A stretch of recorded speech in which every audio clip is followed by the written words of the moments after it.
लोकतंत्र की नर्सरी कहे जाने वाले छात्र संघ चुनावों को लेकर राजस्थान में एक बड़ा विवाद खड़ा हो गया है। भजनलाल सरकार ने इस साल के छात्र संघ चुनाव रद्द करा दिए हैं, जिसका कारण राष्ट्रीय शिक्षा नीति यानी एनईपी 2020 और लिंगदो कमेटी की सिफारिशों को बताया जा रहा है। इस फैसले ने न सिर्फ छात्र संघ में निराशा पैदा की है, बल्कि प्रदेश की राजनीतिक गलियारों में भी हलचल मचा दी है। अब इस मामले पर बातचीत करने के लिए, तफसील से बातचीत करने के लिए हमारे साथ एनएसयूआई के प्रदेशाध्यक्ष विनोद जाखड़ जी हैं। विनोद जी, बहुत बहुत स्वागत है आपका पंजाब केसरी राजस्थान पर। जी धन्यवाद मैडम, धन्यवाद। जी विनोद जी, तो जैसा कि कल एक खबर आई जिसने छात्र संघों में, छात्र नेताओं में एक हलचल पैदा कर दी, राजस्थान की राजनीति में एक हलचल पैदा कर दी।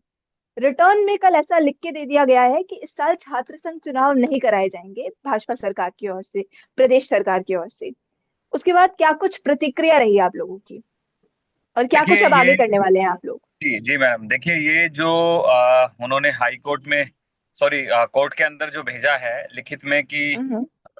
छात्र संघ चुनाव न्यू एजुकेशन पॉलिसी का हवाला देके और लिंग दो कमेटी का हवाला देके, तो मैडम ये जी। निंदनीय है। कहीं ना कहीं ये छात्रों की आवाज का गला घोटने जैसा है। हम यूं कहें कि छात्र संघ चुनाव एक ऐसी नर्सरी है जहां से नेता पैदा होते हैं जो भविष्य में समाज को और राजनीति को एक दिशा देते हैं। ऐसे में नौजवानों की आवाज, छात्रों की आवाज को कमजोर करना सरकार की मंशा है। हम भजनलाल सरकार की जो है कड़े शब्दों में निंदा करते हैं। एनएसयूआई डट के इस तानाशाही फरमान के खिलाफ जो है मजबूती से लड़ाई, स्मारक पे जी हमने विनोद जी, बड़ा जब आंदोलन आप किया। ऐसा कह रहे हैं कि ये गला, क्षमा चाहूंगी। हेलो। जी जी मैम। हाँ, विनोद जी, जब आप ऐसा कह रहे हैं कि ये गला घोटने जैसा है, लोकतंत्र का गला घोटने जैसा है, लेकिन जब हम पीछे बैकग्राउंड देखते हैं इस पूरी कहानी की, तो एक पहलू ऐसा था जब गहलोत सरकार थी और उस समय छात्र संघ चुनावों पे रोक लगाई गई थी। हालांकि कारण ये जी बताया गया था, उस टाइम हवाला ये दिया गया था कि विधानसभा चुनाव है, इसलिए ऐसा किया जा रहा है। और अभी एक हवाला जो करंट गवर्नमेंट है उन्होंने दिया है, उन्होंने कहा है लिंगदो कमेटी की जो गाइडलाइंस है उसके अकॉर्डिंग नहीं हो पा रहा है, और जो एनईपी पॉलिसीज है उसको अभी कंटिन्यू करना है, इसलिए हम छात्र संघ चुनाव नहीं करा पा रहे हैं। तो कहीं ना कहीं हवाला तो दोनों मैम, ने दिया देखिए है। मैम, बिल्कुल देखिए, उस समय तत्कालीन मुख्यमंत्री श्री अशोक गहलोत जी थे और न्यू एजुकेशन पॉलिसी को लागू होना था, और साथ ही हम्म। विधानसभा के चुनाव थे। तो बड़ी चुनौती सरकार के सामने थी, मौजूदा सरकार के सामने थी। हम्म। जब गहलोत साहब की सरकार ने चुनाव स्थगित किए, तब भी एनएसयूआई ने अपनी ही सरकार के खिलाफ जो है आंदोलन खड़ा किया था, आवाज तेज की थी। उसके बाद कुछ दिनों बाद हमारी सरकार बदल गई। उससे पहले बीजेपी ने बड़े बड़े वादे किए थे, डींगे हाँके थे कि हम जो है जैसे ही सत्ता में आएंगे छात्र संघ के चुनाव को जो है बहाल कर देंगे। तो नौजवानों ने जो है उनकी बातों में आके और उनको वोट दे दिया, और स्थिति आज देख लो कि वो लोकतंत्र की हत्या करने में, छात्र राजनीति की हत्या करने में सबसे मुखरता से भूमिका निभा रहे हैं। हम यही कहेंगे कि लॉ एंड ऑर्डर उनके हाथ में है, वो कानून की सख्त से सख्त पालना कराएं। लिंग दो कमेटी की पालना कराना जो है ये सरकार का काम है, चुनाव कराना सरकार का काम है। आप अगर इन चीजों का हवाला देके कि भाई लिंग दो की पालना नहीं होती है, तो ये कौन कराएगा? ये तो सरकार कराएगी। हम बात करें कि फिर लोकसभा के चुनाव में भी कहीं ना कहीं उल्लंघन तो होता है, विधानसभा के चुनाव में भी कहीं ना कहीं उल्लंघन होता है, क्यों बंद नहीं कर रहे हो? सरकार छात्रों से डरती है, युवाओं की आवाज से डरती है, क्योंकि इनको पता है ये पढ़े लिखे लोग हैं, ये सरकार से सवाल पूछते हैं, उनकी जो है गलत नीतियों का खुल के विरोध करते हैं। भजन लाल जी की 1.5 साल की सरकार में कोई भी ऐसा काम नहीं हुआ है जो युवाओं के हित में हो, नौजवानों के हित में हो। ये सिर्फ और सिर्फ जो है पिछली सरकार की कमियां निकालने का, या हमारे भवनों का या योजनाओं का नाम बदलने और उनको बंद करने का काम कर रही है। देखिए विनोद जी, जब हम इस विषय पर चर्चा कर रहे हैं तो एक प्रमुख बिंदु जो देख पाते हैं लोग, वो ये है कि जब छात्र संघ चुनाव होते हैं तो बहुत ज्यादा चुनावों में, हालांकि पैसा खर्च होना बहुत एक नॉर्मल चीज अब हम मान सकते हैं, जो नहीं होनी चाहिए। कहीं ना कहीं एक लोकतांत्रिक देश में ये अपेक्षा नहीं की जाती है कि इतना ज्यादा पैसा चुनावों पर खर्च किया जाए। जो होता है एक स्टेटस सिंबल हो जाता है गाड़ियों का, जो अभी करंट स्टेटस चल रहा है कि हाँ इसके पास ये गाड़ी है, इस छात्र नेता के पास ये गाड़ी है, तो इसका स्टेटस सिंबल इतना बड़ा है। तो इस तरीके की स्थिति है, हुड़दंगई चलती है बहुत ज्यादा। तो ऐसी देखिए मैडम, कंडीशंस में छात्र संघ चुनाव कराना कहाँ तक सही है? देखिए मैम, लिंगदो जो आया वो 2004 में आया। लिंगदो के बाद जो है हम्म। छात्र संघ की आवाज को बेहद कमजोर कर दिया गया। लेकिन फिर भी छात्र संघ के चुनाव होते रहे तो कहीं ना कहीं नौजवान अपनी आवाज को उठाते रहे। और हम ये मानते हैं कि लिंग दो के अंदर भी बहुत सारे अमेंडमेंट होने चाहिए।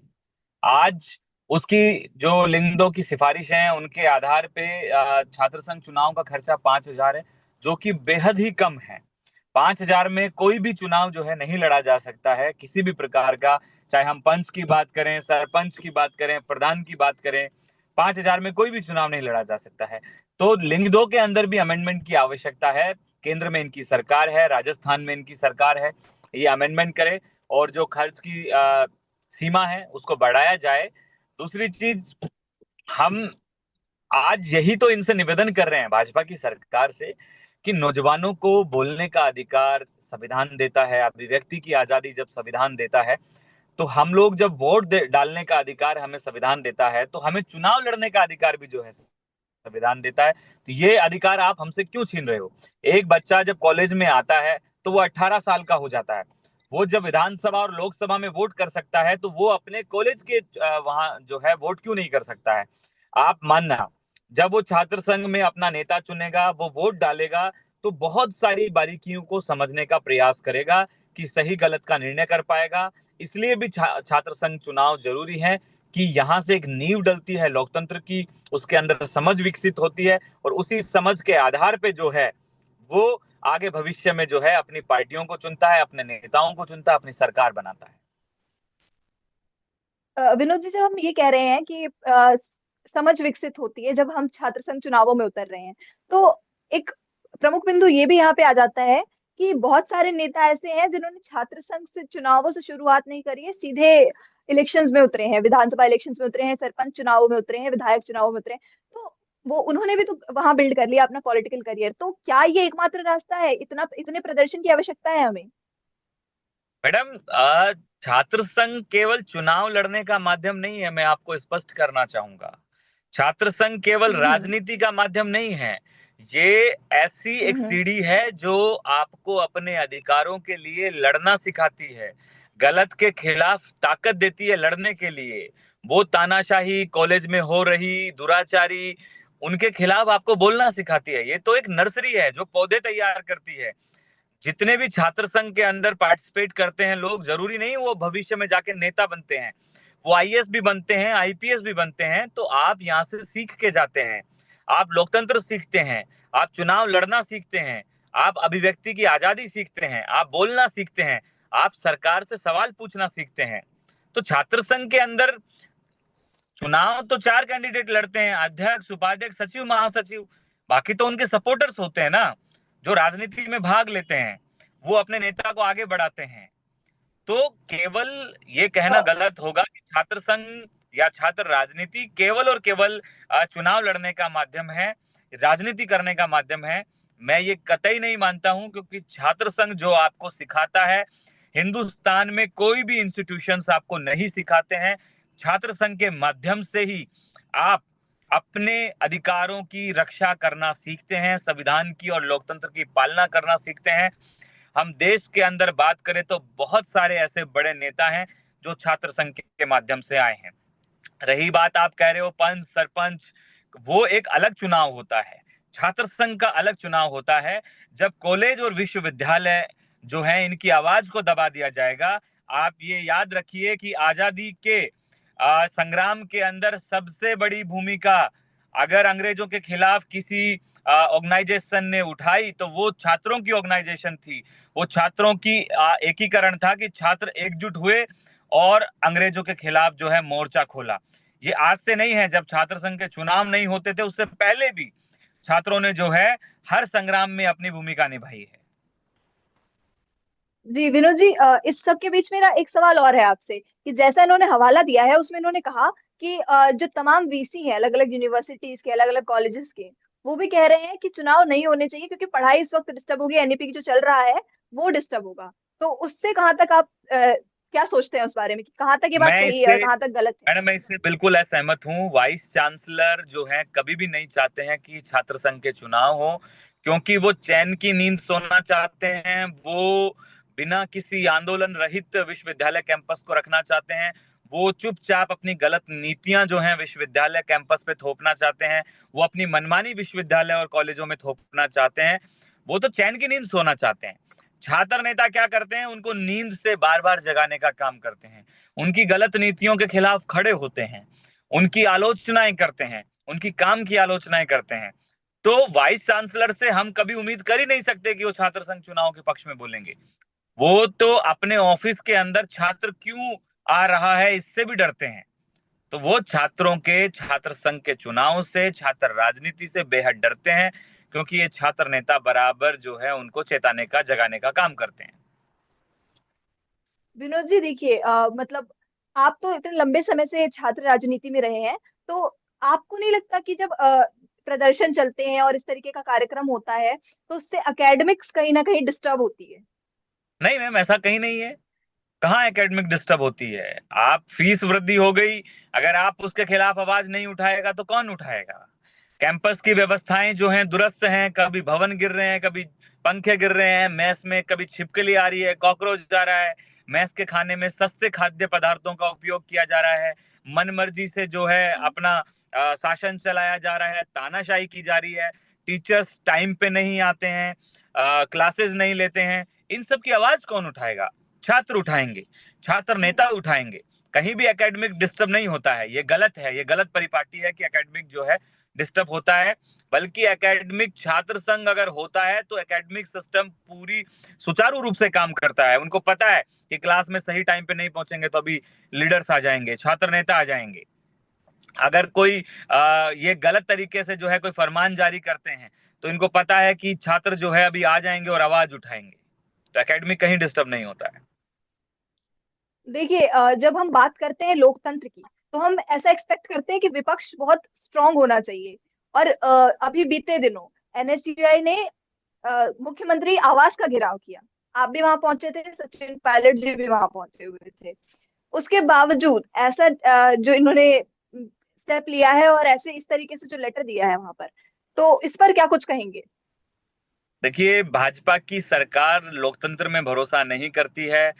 कितना समय हो गया ये सरपंच का चुनाव नहीं करा पा रही है, ये नगर निकायों के चुनाव नहीं करा पा रही है, ना ये छात्र संघ के चुनाव करा पा रही है। ये केवल और केवल तानाशाही रवैये की सरकार है। ये तानाशाही करना चाहती है। भजनलाल जी की सरकार को, मुख्यमंत्री जी को स्वयं को पता नहीं है कि सरकार में क्या चल रहा है, क्या स्थितियां हैं। मुख्यमंत्री जी बार बार दिल्ली भागते हैं अपनी कुर्सी बचाने के लिए, इनके मंत्री बार बार दिल्ली भागते हैं अपनी कुर्सी बचाने के लिए, और जो विधायक हैं वो इस दौड़ में लगे हैं कि कैसे मंत्रियों को गिराया जाए और कब हमारा नंबर आया जाए। हम देखते हैं कि सरकार को अधिकारी ब्यूरोक्रेट चला रहे हैं, जिनके एसी के कमरों में बैठ के वो नियम कानून बना रहे हैं। सरकार के हाल बेहाल हैं। ना यहाँ युवाओं की, नौजवानों की, महिलाओं की, मजदूरों की, किसानों की कोई सुनने वाला नहीं है, इनका कोई धनी नहीं है। आए दिन लॉ एंड ऑर्डर इनका खतरे में आ रहा है। कानून व्यवस्था ध्वस्त है। कहीं बजरी माफियाओं ने जो है इनके नाक में दम कर रखा है, कहीं पे हम देखते हैं कि घर में घुस के कौन किसको मार रहा है, कुछ नहीं हो रहा है। जहां झालावाड़ की घटना सामने आती है तो इनका एजुकेशन मॉडल जो है समझ में आता है कि कहाँ मासूम बच्चे अपने भविष्य के लिए पढ़ाई कर रहे थे और उनके ऊपर छत गिरना। ये इस सरकार के ऊपर, इसके शासन के ऊपर, इसकी कार्यशैली के ऊपर जो है एक बड़ा सवाल खड़ा करता है। अभी जो प्रेस कॉन्फ्रेंस हुई बीते दिनों, राहुल गांधी जी ने जो प्रेस कॉन्फ्रेंस कंडक्ट कराई, उसके बाद तमाम चीजें हुई हैं उसके बाद, और उस पर क्या कुछ आप कहेंगे, क्या कुछ सवाल हैं आपके? देखिए, ये मोदी जी की सरकार जो है वोट चोरी करके बनाई हुई सरकार है। जीते जी लोगों को मार दिया गया। राहुल गांधी जी ने प्रेस कॉन्फ्रेंस में बड़ी गहराई से और बड़ी संजीदगी के साथ जो है इनकी चोरी के खुलासे किए। उन्होंने उन लोगों को भी जो है अपने घर पे चाय पे आमंत्रित किया जिनको चुनाव आयोग ने मृत घोषित कर दिया और वो जिंदा हैं। आज बहुत सारी ऐसी सीटें हैं। हम जयपुर ग्रामीण की बात करें, हमारे जयपुर ग्रामीण की ही बात करें, तो वो सीट कांग्रेस के खाते में थी। लेकिन इन्होंने वोट चोरी करके जो है उस सीट को जो है जबरदस्ती जिताया है। बहुत सारी ऐसी सीटें राजस्थान में हैं, बहुत सारी सीटें हम बात करें बिहार में, बंगाल में, महाराष्ट्र में, जहां जहां इनकी सरकारें थी वहां तानाशाही पूर्ण तरीके से जो है इन्होंने उसको जिताया है। विनोद जी, जनता इनको एक एक जवाब बात देगी। पर और मैं थोड़ा आपका ध्यान चाहूंगी। जब ये सारी चीजें हुई, प्रेस कॉन्फ्रेंस के अगले दिन बीजेपी के प्रदेश के बहुत सारे ऐसे नेता हैं जिनकी स्टेटमेंट्स आई राहुल गांधी जी के खिलाफ। वो गजेंद्र सिंह शेखावत जी बोलते हैं, उन्होंने कहा कि राहुल राहुल गांधी जी का मानसिक संतुलन खराब हो गया है। इसके अलावा मदन राठौड़ जी की स्टेटमेंट आई, वो कह रहे हैं कि ये हार जाते हैं इसलिए खिसियानी बिल्ली खंबा नोचे, इस तरीके का कुछ चीजें बहुत नेताओं की तरफ से सुनने में आई। तो इन सब पर क्या कहेंगे? 400 पार का नारा था और कहाँ लाके इनको छोड़ दिया। ये तो चंद्रबाबू नायडू और नीतीश कुमार नहीं होते तो बीजेपी के सारे नेता जेल में होते हैं।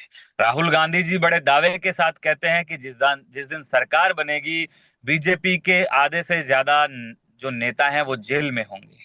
इनके पास बोलने के अलावा और हिंदू मुसलमान के अलावा कोई मुद्दा ही नहीं है देश में।